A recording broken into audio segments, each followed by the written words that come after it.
ஆக்கமும் ஆன்மீகமும் ஒரு அற்புதமான தொழில் நேயர்களே. ஒரு குட்டி டிப்ஸ் என்ன அப்படின்னா, தாயார் ஒவ்வொருத்தரும் நம்மளோட வயிறை ஒரு டஸ்ட்பின்னாக தான் வச்சுருக்கணும். கண்டிப்பாக ஹோட்டலுக்கு போனால் மீதம் இருக்கிறத அம்மா சாப்பிடுவாள், வீட்டுக்கு வந்தால் மீதம் இருக்கிற கடைசியாக அம்மா சாப்பிடுவோம். ஆக அம்மா கொஞ்சம் வயிறு வந்துடுது அப்படின்னு ஒரு அம்மா சொல்கிறா.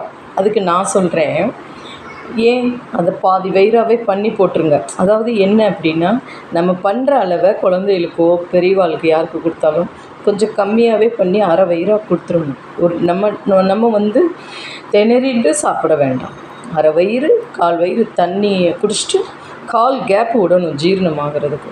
ஏன் அப்படி சொல்கிறேன் அப்படின்னா, நேற்று ஒருவர் ரொம்ப வயிறு சிரமமாக இருக்குது, அதிகமாக சாப்பிட்டுட்டேன், ரொம்ப தவிச்சிட்டாங்க.